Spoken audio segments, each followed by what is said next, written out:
Welcome to the Ultimate Town Hall 15 Upgrade Guide. In this video, we are diving deep into everything you need to know about upgrading your base, lab, pet house, equipment, and more. This guide will help you plan effectively and stay ahead. Let's get started. The first step is upgrading your base, that is closely tied to upgrading your hero hall. Our goal is to maximize everything within 5 to 6 months. So dividing the tasks among builders is crucial. Here's how we will begin. Start by upgrading key structures, clan castle, lab, new rage towers. You'll need a good amount of gold here, so farming in advance might be necessary. Assign builder number 5 to the second most important defense, that is the monolith. Use builder number 6 to upgrade the hero hall to the next level. Now let's go to the progress base.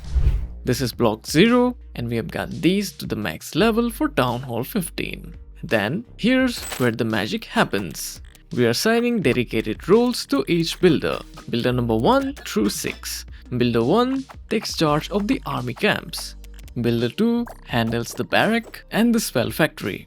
Builder 3 focuses entirely on the pet house. This is crucial for unlocking those Town Hall 15 pets. Builder 4 tackles the blacksmith, dark elixir storage, and the workshop. Builder 5 and 6 team up and go to the hero hall for the hero upgrades. Now let's balance the timeline so far. We need to strategically distribute those storages. Builder 1, 1 gold storage. Builder 2, 3 gold storage. Builder 3, 1 elixir storage. And Builder 4, 2 elixir storages. With our resources looking solid, it's time to fortify our defenses. Here's our strategic deployment. Begin by upgrading the town hall all the way to 5 stars with builder number 1. With builder 2, upgrade those builder huts, and builder 3 will do the same. Builder 4, he will do the remaining builder hut and the monolith. Quick strategy note, do not underestimate those builder huts. They are game changers when it comes to preventing total destruction.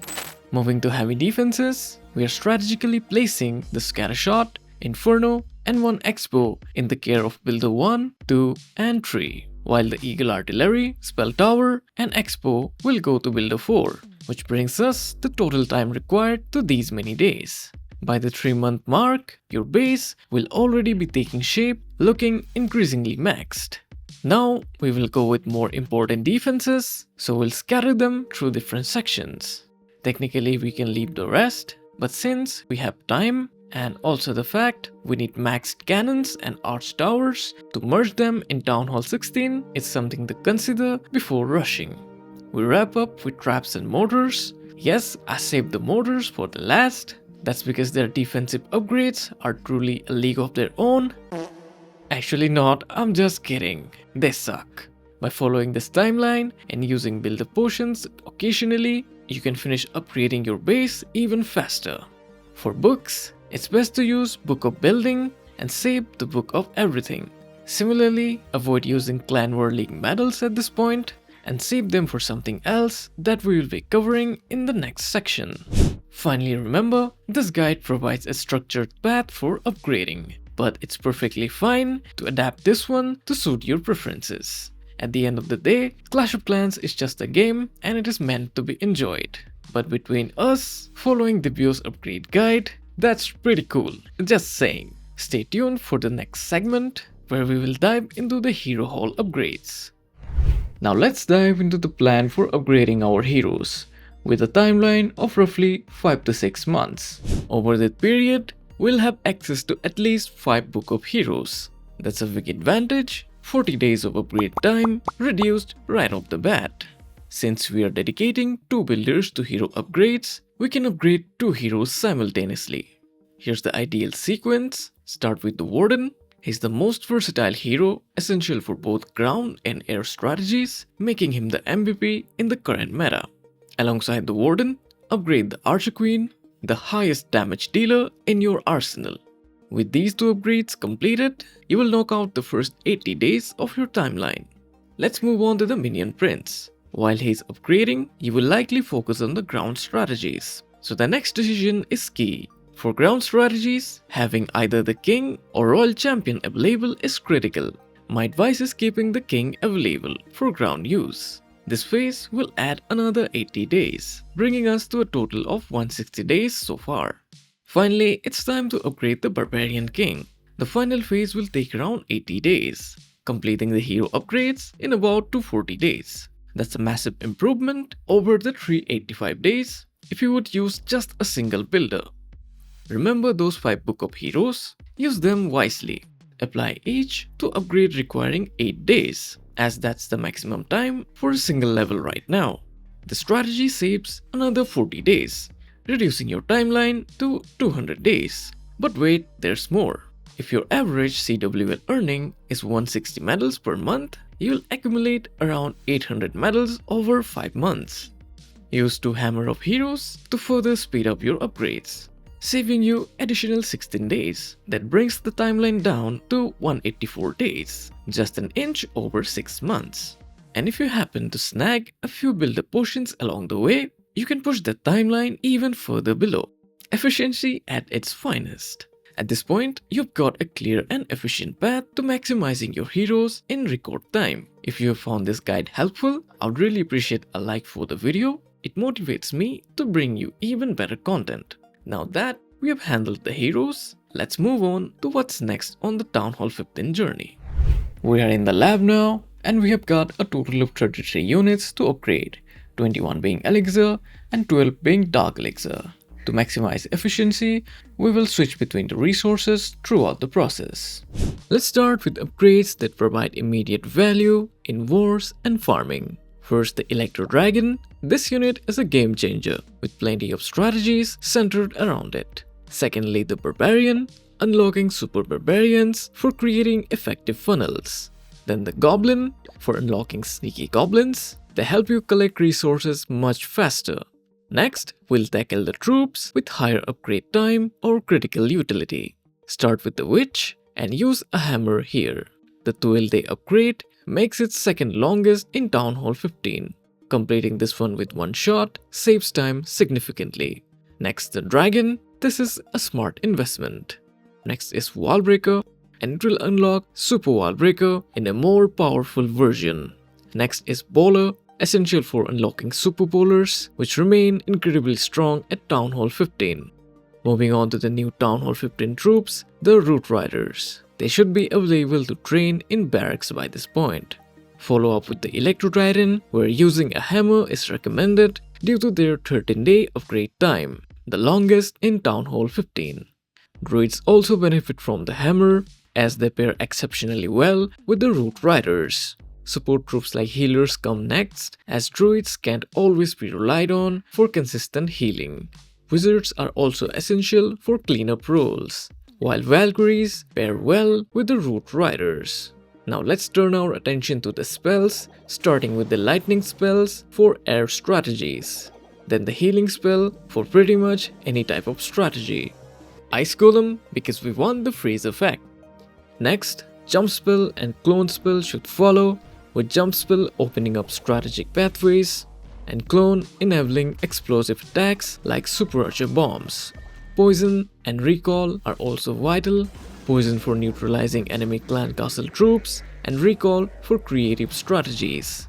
Wrapping up with niche but valuable upgrades like the Baby Dragon. If you use them frequently, consider moving them up in the list. Skeleton spells, they are excellent for distracting Monolith, and Hawk Riders to complete the Twin Hawk strategy. If you stick to this plan, you will complete the lab upgrades in roughly 183 days. Even with the use of hammers, you will retain over 100 CWL medals for future use.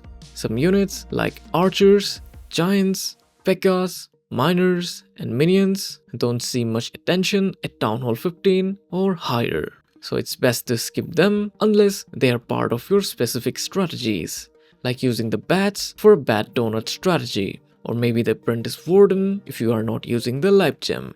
By following this upgrade path, you will be well prepared for a smooth transition to Town Hall 16 and higher. Before we finish, I'll be uploading a video featuring the top 10 Town Hall 15 attack strategies. If it's already out, you'll find it linked right here.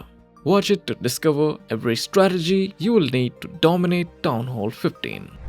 Now we are at the blacksmith, focusing on the critical equipment for Town Hall 15. I won't dive into every possible combination as that would take too long. Plus, with a new king equipment dropping soon, I'll create a dedicated hero equipment video for a more detailed guide. For now, let's stick to the essential upgrades. Since the warden and the queen are likely upgrading, it makes sense to invest in the equipment for the king. His go-to combination is spiky ball and earthquake boots. This will cover most of the strategies, but if you're looking to maximize his offense potential even further, consider Rage Vial and Giant Gauntlet as secondary options. I'll go into more detail about these in the upcoming equipment video. We move on to the Royal Champion, assuming the other heroes are still upgrading. The top combination for her is Rocket Spear and Shaking Shield. This is the staple in many popular strategies. However, Electro Boots are becoming increasingly relevant, especially when paired with Haste Vial and Hawk Puppet. Once the Warden is free from upgrades, prioritize the two books if they are not already maxed. These two items are essential for many Warden-centric strategies. Next, with Fireball and Rage Gem, you can quickly max out his core equipment and get him battle ready.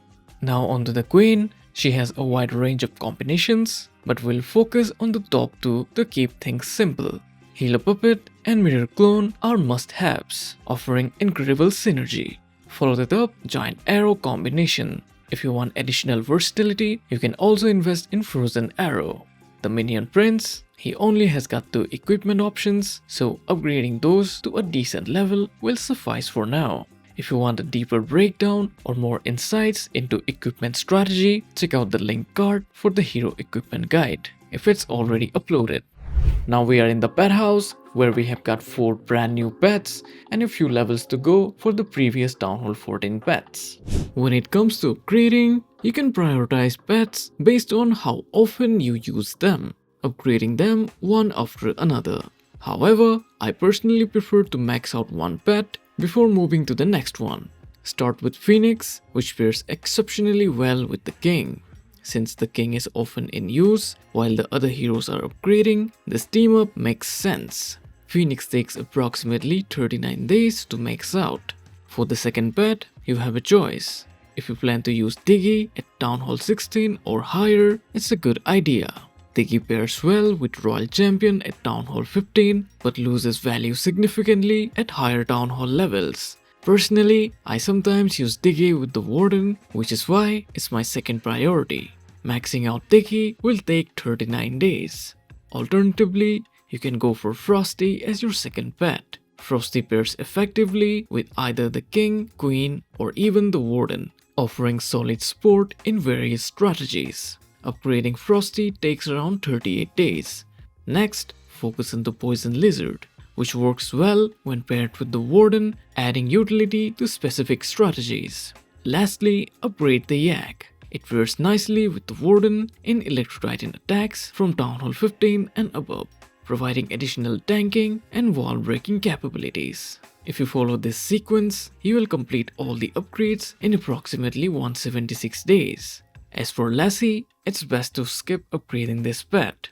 Its value diminishes significantly at higher Town Hall levels, and the investment isn't worth the limited output it provides. With that, the pet house upgrades are complete. This will mark the end of this video, but before we go, I would like to point out the 3 videos that I mentioned earlier. If they are already uploaded, you can check those out from here. And if you have made this far, I would recommend subscribing to the channel to catch even more better Clash of Clans content. With that being said, I'll take my leave and I'll see you in the next one. Bye.